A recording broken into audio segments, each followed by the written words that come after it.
Bonjour et bienvenue à Menorca, dans les Baléares. Menorca est une des trois îles principales de l'archipel des Baléares.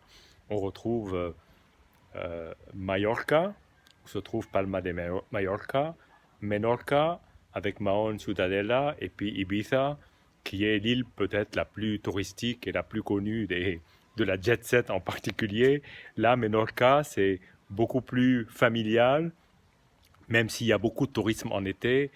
Mais cette année étant une année particulière, évidemment, il y a beaucoup moins de touristes et donc on rencontre beaucoup plus de locaux.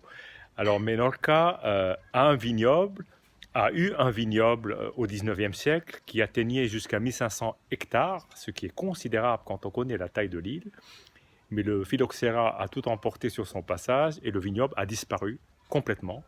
Et il a été reconstruit au fur et à mesure dans les années 80-90, au départ uniquement pour la consommation locale, familiale, et depuis les années 2000, certains vignobles commencent à se structurer et s'organiser sous une forme commerciale pour proposer leurs vins sur le marché essentiellement local, il faut dire, parce qu'on a beaucoup de mal à trouver ces vins. Il y en a certains qu'on peut trouver en dehors de Menorca, mais ils sont assez rares. Là, on va s'intéresser à un vignoble de 2 hectares. Vous voyez, la taille est quand même euh, assez minuscule. C'est une entreprise familiale qui est dans un superbe endroit de maison coloniale, très beau à visiter d'ailleurs, qui reçoivent même, parce que ici le no-tourisme fait, comme en Toscane ou en certaines régions d'Italie, fait partie de la culture, parce que l'île est très touristique aussi. Et donc le vignoble s'appelle Hort San Patrici, donc hommage à Saint Patrice. Et là, donc, on est sur une appellation de vie de la Terra Illa de Menorca, qui est une appellation de type vin de pays. À Menorca, on ne rencontre pas encore d'appellation d'origine protégée. Voilà. Contrairement à Mallorca. Cette petite production se concentre essentiellement sur 3 cépages, que sont le Cabernet Sauvignon, le Merlot, je devrais dire le Merlot d'abord, le Cabernet Sauvignon et la Syrah. Le Merlot est très cultivé sur l'île. Il y a probablement une bonne connivence entre le cépage et les conditions climatiques, qui sont les conditions climatiques insulaires. Alors, si on s'intéresse un peu à leur gamme, dans le rouge, ils ont deux cuvées. Une cuvée qui est pure Merlot et cette cuvée qui est pour l'essentiel du Cabernet Sauvignon, complétée avec du Merlot, qu'on va goûter d'ailleurs tout de suite. Déjà, la robe est, pour moi, elle est très bordelaise. Une très belle couleur, lit de vin, belle brillance, avec de jolis reflets.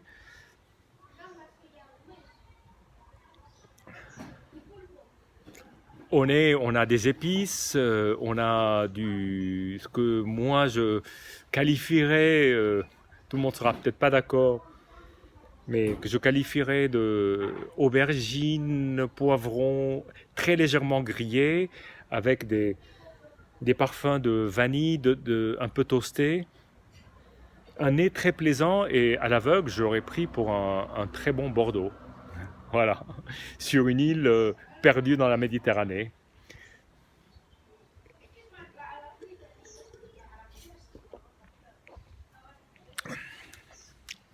Alors, l'attaque est très souple, très facile. C'est un vin plutôt plaisant à déguster, une assez belle matière, une assez belle profondeur en bouche. Et je dois dire que en été, là où les températures ont commencé à baisser, on est plutôt entre 25 et 28 degrés.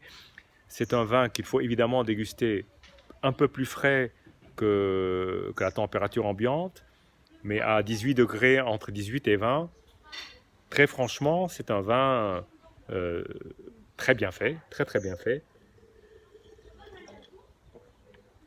très agréable, que j'apprécie beaucoup. Voilà, à très bientôt, santé, bon été à tous, et j'espère que vous aurez l'occasion de déguster, comme moi, des vins très différents pendant tout cet été.